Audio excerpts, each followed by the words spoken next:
Olá galera, professor Marcos novamente e vamos estudar um pouquinho sobre dilatação térmica dos sólidos. Galera, dilatação dos sólidos. Nós já sabemos que quando aquecemos um material, as partículas que compõem a estrutura atômica desse material tendem a se agitar mais. E pelo fato dessas partículas tenderem a se agitar mais, essas partículas precisam de um espaço maior para poder vibrar mais. Consequentemente, seu volume vai acabar aumentando. Então, quando a gente fala de dilatação de sólidos, quando a gente aquece o material, propriamente dito, todo o seu volume aumenta. Não aumenta somente em uma dimensão ou duas dimensões. Aumenta todas as dimensões espaciais quando a gente aquece um determinado material. Porém, dependendo da situação, eu vou ter muito mais partículas ao longo de uma dessas três dimensões. Então, a dilatação em cima dessa dimensão que tem mais partículas é maior, é mais relevante do que as outras dimensões. É isso que eu vou explicar para vocês agora. Então, por exemplo, se eu tiver uma barra metálica qualquer, essa barra metálica vai ter um comprimento inicial. Essa barra metálica ocupa um certo volume no espaço.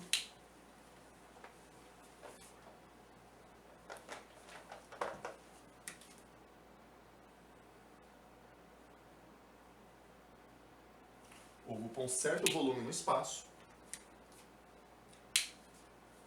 E ela tem uma infinidade de partículas ao longo do seu comprimento, de sua altura e da sua espessura.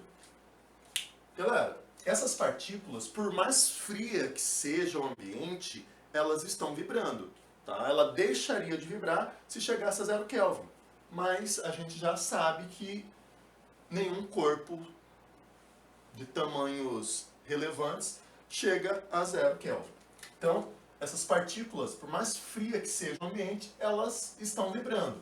Se eu aquecer esse material, essas partículas tendem a vibrar mais. Se elas tendem a vibrar mais, elas precisam de mais espaço para poder vibrar mais. Então esse material vai acabar dilatando. Ele vai acabar dilatando.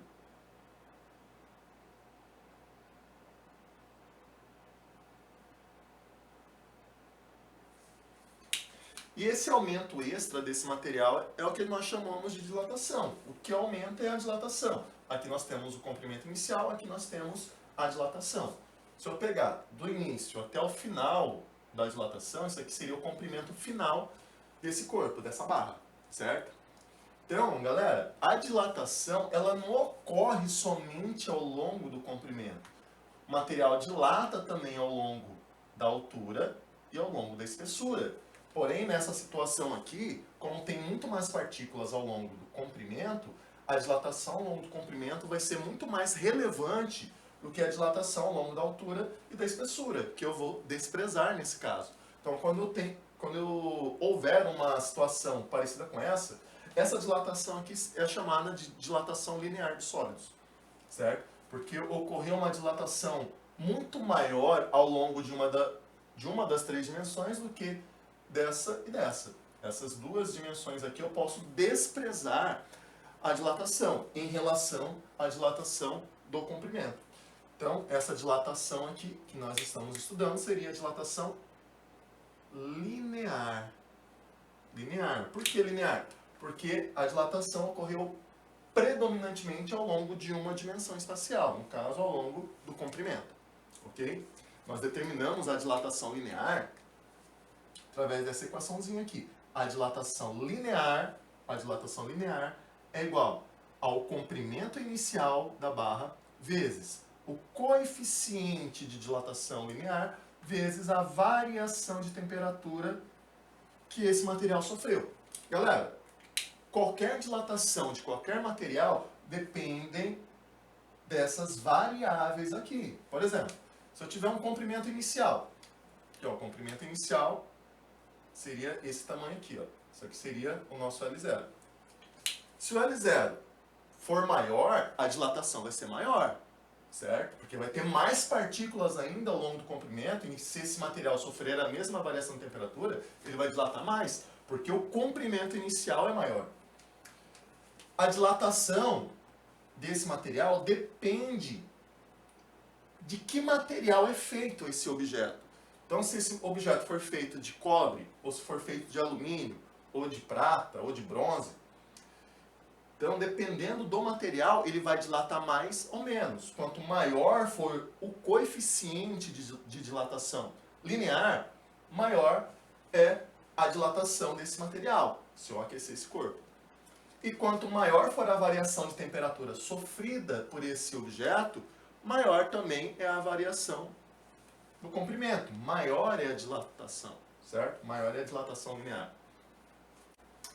Bom, galera, alguns exemplos, né, do dia a dia que pode ocorrer com dilatação linear o fio de luz, por exemplo. O fio de luz, quando nós temos dois postes, vamos supor que isso aqui é um poste, aqui é outro poste. Lá em cima, geralmente tem um pedaço de madeira onde passam 3 fios. Aqueles 3 fios são fios de alta tensão. Quando esses fios foram instalados lá em cima, né, por mais que a pessoa tente deixar ela bem esticada, quando passa uma determinada corrente elétrica nesse fio, essa corrente elétrica faz com que esse fio se aqueça. Fora os fatores climáticos também da região.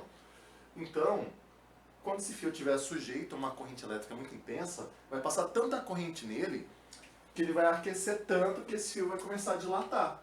Então ele vai ficando cada vez maior. Dependendo da corrente elétrica, esse fio pode até encostar no chão, né? Isso se não derreter antes.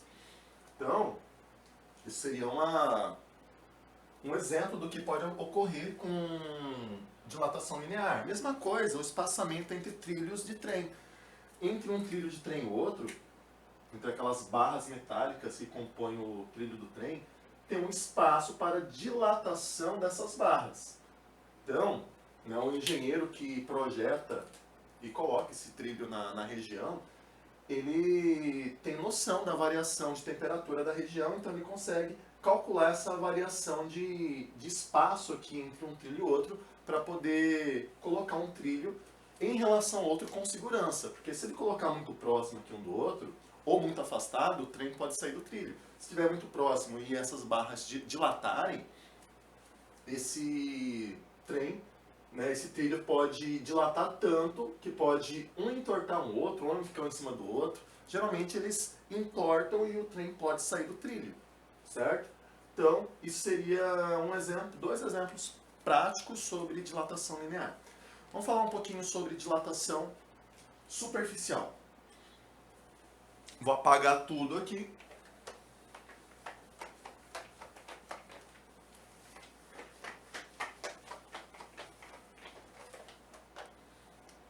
Imagine que nós temos agora uma placa metálica.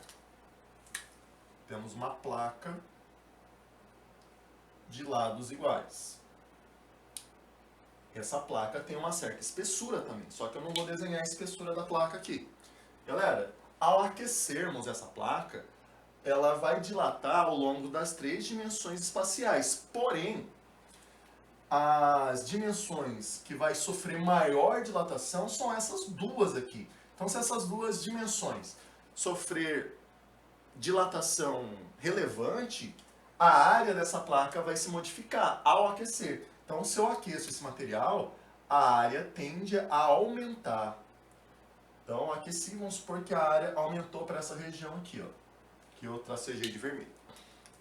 Então, isso aqui é uma dilatação superficial. A superfície dilata, a área dilata, certo? A gente determina a dilatação superficial através dessa equaçãozinha aqui. A dilatação superficial ou a variação de área, que é a mesma coisa, é igual a área inicial vezes o coeficiente de dilatação superficial, beta, representado pela letra beta, vezes a variação de temperatura. Galera, beta é uma propriedade do material que compõe esse objeto. E beta nada mais é que 2 vezes alfa. Então, beta é 2 vezes o coeficiente de dilatação linear do material. Ok? Então, as 3 variáveis que influenciam na dilatação é a área inicial, o coeficiente de dilatação superficial e a variação de temperatura. Se a área inicial for grande, a dilatação vai ser grande também. Se beta for grande, esse material vai dilatar mais em relação a um que tem um beta menor, um coeficiente de dilatação superficial menor. E se a variação de temperatura for grande, ele vai dilatar mais também. Ok? Então, é isso aqui que ocorre numa dilatação superficial, tá? Isso aqui é dilatação superficial.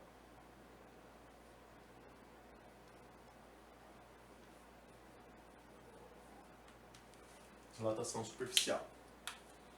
Galera, o que aconteceria se eu pegasse uma placa e fizesse um furo nessa placa, ó. Fizesse um furo nessa placa. Peguei uma placa metálica, fiz um furo nela, ficou um vazio ali, e aqueço essa placa. Ao aquecermos essa placa, né, ao dilatar a placa, né, será percebido que o furo também vai dilatar junto com a placa. É como se o furo fizesse parte do mesmo material que a placa. Então o furo vai dilatar junto com a placa. Deixa eu aumentar o tamanho do furo aqui. Dilatou o furo também. Ah, professor, mas não tem que diminuir porque vai dilatar o material, então tende a diminuir. Não, galera, olha só. Se a gente for pensar nas partículas que compõem esse material, ó, a periferia desse círculo aqui está cheio de partículas. Quando eu aquecer esse material, essas partículas tendem a vibrar mais. Se elas tendem a vibrar mais, elas tendem a ocupar um espaço maior. Então, se elas tendem a ocupar um espaço maior, a tendência do furo é aumentar junto com a placa, como se fosse feito do mesmo material da placa o furo. Entendeu? Então, se eu aqueço a placa com furo, o furo dilata junto com a placa. Ok? Por que uma ponte ela é construída em placas de concreto? Por que não pode ser inteiriço? É justamente, né, para que tenha uma folga entre essas placas e a estrutura da ponte não seja comprometida. Então tem uma placa de concreto, aí depois vem outra placa de concreto. Dessa forma se constrói uma ponte, né? Sempre tem que ter uma folga entre essas placas para que ocorra a dilatação superficial, né, e linear também, no caso, entre as placas. Construir uma quadra de esportes. O engenheiro, quando projeta a quadra, ele projeta a quadra pensando já no espaço para dilatação do concreto.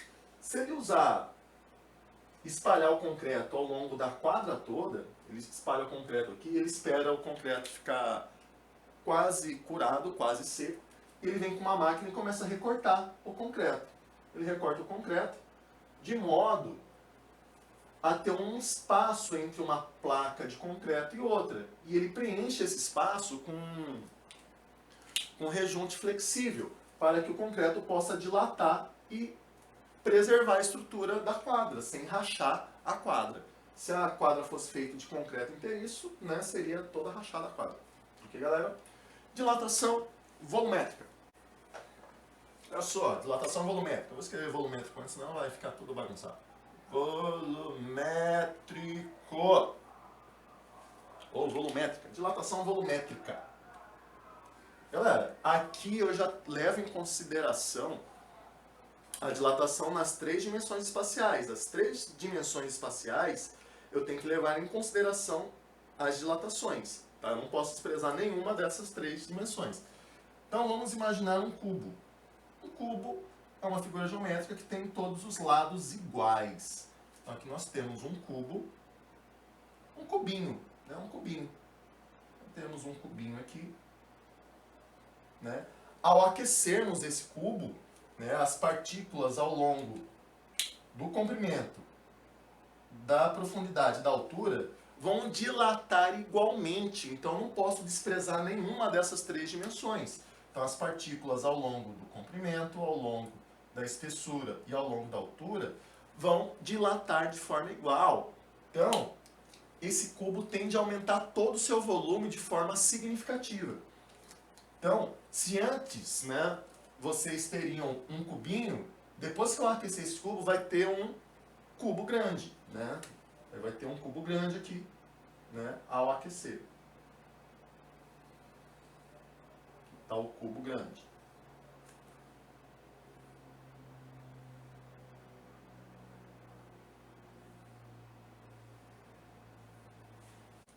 Como que nós determinamos a dilatação volumétrica de um material que sofre uma variação de volume?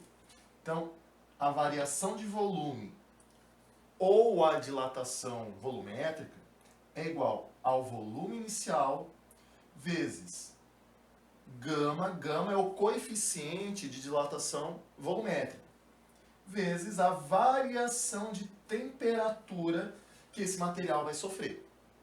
Galera, gama é igual a 3 vezes alfa. Então, se eu tenho o valor do coeficiente de dilatação linear, 3 vezes o coeficiente de dilatação linear me dá o coeficiente de dilatação volumétrica. Então, dessa forma, nós calculamos a dilatação volumétrica. A dilatação volumétrica, que é o ΔV, é igual ao volume inicial vezes o coeficiente de dilatação volumétrica vezes a variação de temperatura. Ok, galera? Galera, lâminas bimetálicas. Pessoal, as lâminas bimetálicas, elas são construídas com duas barras metálicas feitas de materiais diferentes. Que eu tenho a barra metálica preta, que eu chamei de barra metálica 1, e a barra metálica vermelha, que eu chamei de barra metálica 2. Essas duas barras estão soldadas uma na outra. Então elas estão presas, grudadas, soldadas uma na outra. Pelo fato delas terem coeficientes de dilatação diferentes, uma vai dilatar mais que a outra. Aquela que possui um coeficiente de dilatação maior dilata mais, por uma mesma variação de temperatura. Percebam que as duas barras têm o mesmo comprimento. Quando essas duas barras sofrerem uma variação de temperatura, as duas barras terão a mesma variação de temperatura. Ou seja, a única coisa que vai influenciar na dilatação vai ser os coeficientes de dilatação. Aquele que possuir maior coeficiente de dilatação dilata mais do que o outro. Então, na hora que eu aquecer essas lâminas, o que vai acontecer? A barra de cima tende a dilatar mais, como ela está presa na lâmina de baixo, a lâmina de baixo começa a segurar ela, ela começa a entortar para baixo. As duas começam a entortar para baixo. Entenderam? Então, isso é uma lâmina bimetálica. Tem uma infinidade de aplicações para lâminas bimetálicas. Creio que a aplicação mais comum, né, as mais comuns, são de disjuntores elétricos, que servem para a proteção de circuitos elétricos, e o pisca-pisca do carro. O pisca-pisca do carro funciona através de lâminas bimetálicas. Também tem o termostato da geladeira. Também funciona com o mesmo princípio de geladeira, de ferro de passar roupa.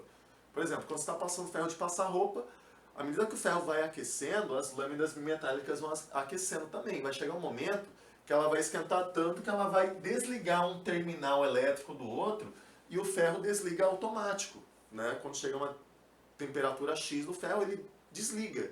Aí, à medida que essas lâminas vão resfriando, elas encostam no contato e o ferro volta a aquecer novamente. Geladeira tem o mesmo princípio. Então é para isso que servem as lâminas bimetálicas, né? Assim, a aplicação prática das lâminas bimetálicas. Por exemplo, supor que aqui eu tenho duas lâminas. Uma lâmina bimetálica, né? Tem duas barras metálicas feitas de materiais diferentes.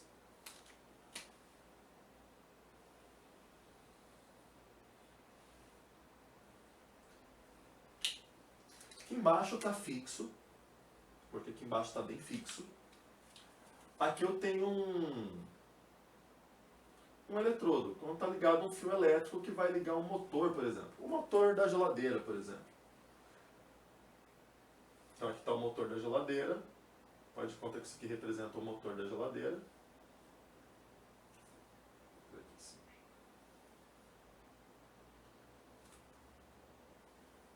Isso aqui vai lá na tomada, ó. Vai lá na tomada. O vizinho lá da tomada. E isso aqui, ó, vem aqui, ó, da lâmina bimetálica. Quando eu regulo lá, ó, a temperatura da geladeira, eu faço isso aqui encostar ali no polo que vai fazer funcionar o motor da geladeira. Então, encostou lá, ó. Regulei de modo que o motor começa a funcionar. Então isso aqui vai encostar nas lâminas bimetálicas. Ó. Encostou nas lâminas bimetálicas. À medida que esse material vai sendo resfriado, porque a geladeira está funcionando, a tendência dele é se afastar daquele contato. Então vai chegar uma determinada temperatura que ele vai desencostar do contato e o motor vai parar de funcionar. É assim que funciona. Geralmente as geladeiras mais antigas funcionam baseado nesse princípio. Tá? Ou seja, se esse cara tem um coeficiente maior do que 2, ele dilata mais rápido ou contrai mais rápido. Se eu estiver resfriando o sistema, esse cara vai contrair mais rápido. Então isso aqui vai entortar para esse lado. Ó. Ele vai deslocar para esse lado.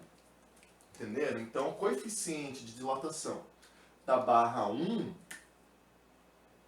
tem que ser maior do que o coeficiente da barra 2 para essa situação, para poder acionar e desacionar o motor da geladeira.